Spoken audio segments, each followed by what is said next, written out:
My dear students, yogis and naturopaths, as you know, I am writing a book on yoga and naturopathy nowadays, depending on my 37 years service towards yoga and naturopathy. कल मैंने कुछ लाइनें लिखी हैं। आज मैं उन लाइनों को जो है पढ़ के आप लोगों के सामने रखना चाहता हूं, क्योंकि शब्दों का थोड़ा सा मैंने अलंकार भी जो है, शब्दों को अलंकार भी पहनाने की कोशिश की है। तो आज मैं आपको जो है, जो लिखा है थोड़ा बहुत, जो जानता हूं मैं अपने गुरुओं के आशीर्वाद से, थोड़ा बहुत जो जाना है पिछले 37 सालों में, उसका एक छोटा सा टुकड़ा आपके सामने रख रहा हूं।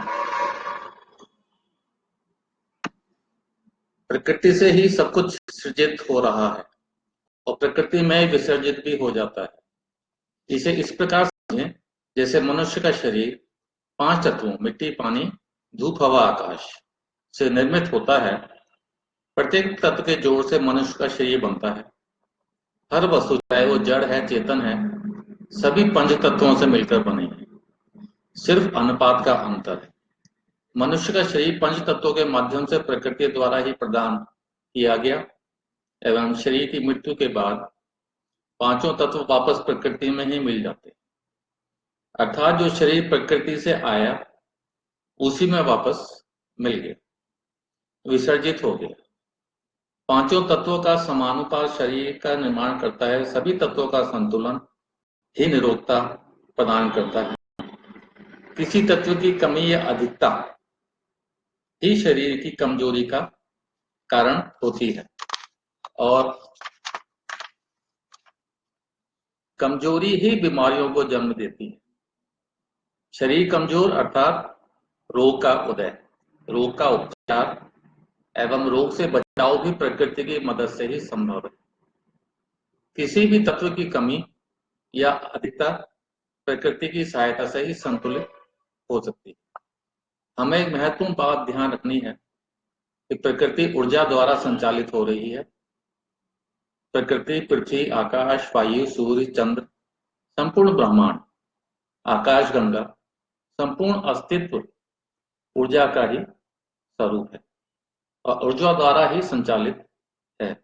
और ऊर्जा कभी भी समाप्त नहीं होती, केवल अपना आकार परिवर्तित करती है। उदाहरण के लिए पानी एक द्रव्य है, उसको उबालने पर वो भाप बन जाता है, अर्थात जो ऊर्जा द्रव्य के रूप में थी वही ऊर्जा वाष्प के रूप में बदल गई और वही ऊर्जा वाष्प में से बदलकर आकाश में बादलों के रूप में परिवर्तित होकर पुनः वर्षा के रूप में द्रव्य का आकार लेकर पानी के रूप में फिर प्रकट हो गई। इसी प्रकार मनुष्य का शरीर भी 5 तत्वों से निर्मित होता है। ऊर्जा द्वारा ही अपना रूप आकार बदलकर बाल अवस्था से युवावस्था, प्रौढ़ावस्था और वृद्धावस्था में परिवर्तित होकर वापस पांचों तत्व मृत्यु के पश्चात वापस प्रकृति में मिल जाते हैं।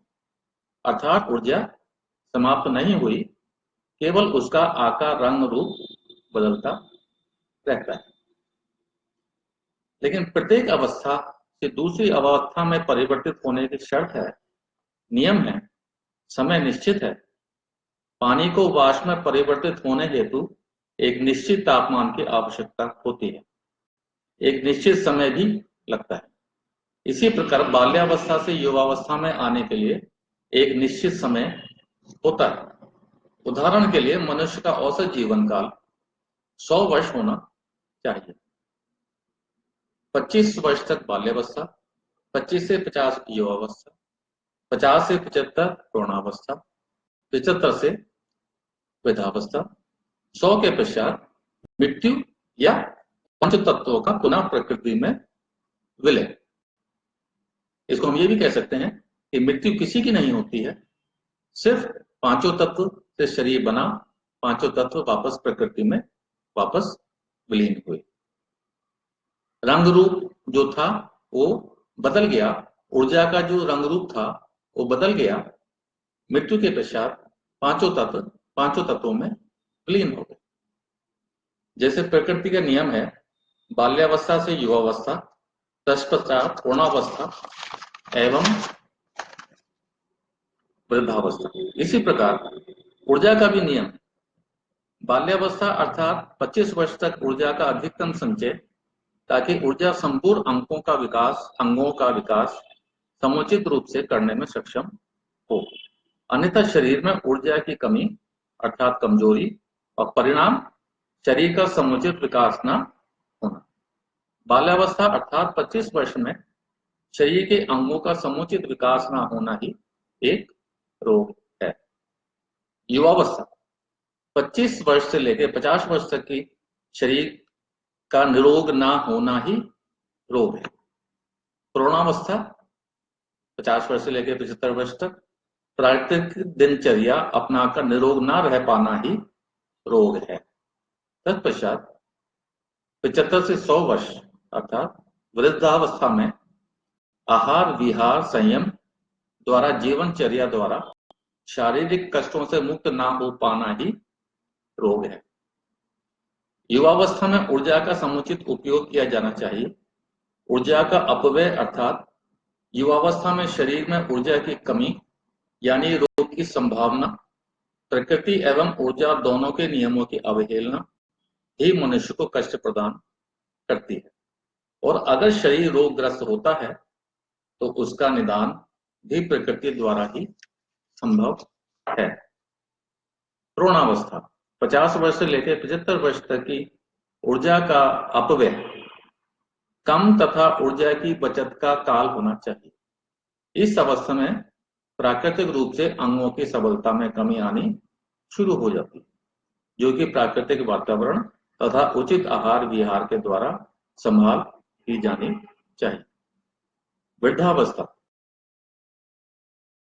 इस अवस्था में ऊर्जा की मात्रा आकार कम होना शुरू होता है।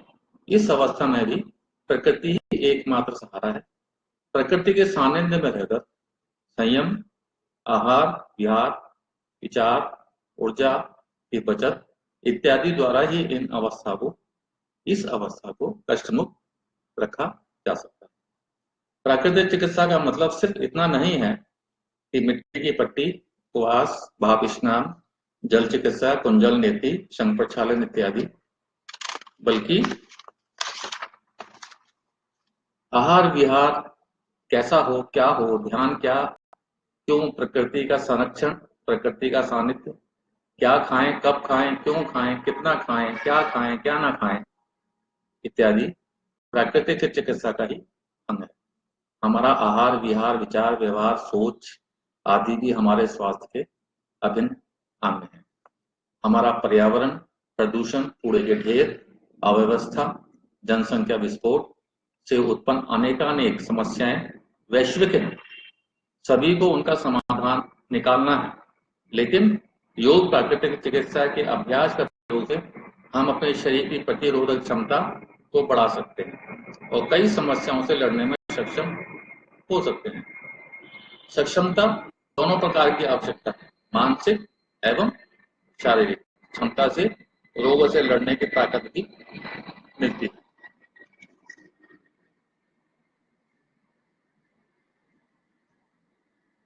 पिछले 37 वर्षों के अनुभव से मैंने एक चीज सीखी है कि हम प्राणियों को भौतिकतावाद और आध्यात्मिकतावाद को जोड़ना चाहिए। ऐसा नहीं है कि भौतिकतावाद की हम अति कर दें और आध्यात्मिकता को हम भूल जाएं, और ऐसा भी ठीक नहीं है कि हम आध्यात्मिकता की अधिकता कर दें और भौतिकतावाद को भूल जाएं। कहने का मतलब ये है कि पूरब ने आध्यात्मिकतावाद पर जोर दिया, पश्चिम ने भौतिकतावाद पर जोर दिया, तो कहीं बीच में एक गैप रह गया। जबकि होना ये चाहिए था पूरा वो पश्चिम का एक सामंजस्य होना चाहिए था, एक दूसरे का हाथ पकड़कर हमें चलना चाहिए था। तो बहुत सारी प्रॉब्लम्स जो आज की तारीख में वैश्विक हैं, पूरी दुनिया जिन चीज का सामना कर रही है, उनका इसलिए कर रही है कि पूरब में भौतिकतावाद की कमी रही और पश्चिम में आध्यात्मिकतावाद की कमी रही। तो पूरब में भौतिकतावाद की कमी की वजह से बीमारियां, बेरोजगारी, गरीबी, कूड़ों का ढेर, कुपोषण, इस तरह की भयंकर चीजें पैदा हुई। आध्यात्मिकता के शिखर हमने छुए पूरब के लोगों ने, लेकिन एक तरह से झोंपड़ी में वो आध्यात्मिकता का शिखर था। जबकि होना ये चाहिए था कि आध्यात्मिकता का शिखर महलों में होना चाहिए था। दूसरी तरफ पश्चिम में क्या हुआ, महल बन गए, बहुत भौतिक सुविधाएं हो गई, चांद तारे पर हम पहुंच गए, सभी सुविधाएं हमने बना ली, लेकिन वहां आध्यात्मिकता पर जोर नहीं दिया गया। आध्यात्मिकता का अंकुश जो होना चाहिए था भौतिकतावाद के साथ, उस अंकुश की कमी की वजह से आज पूरा विश्व उसके साइड इफेक्ट या उसकी आध्यात्मिकता का अंकुश ना होने की वजह से आज पूरा विश्व महायुद्ध की कगार पर बैठा है, एटम बम किसके ऊपर बैठा है, मिसाइल्स के ऊपर बैठा है।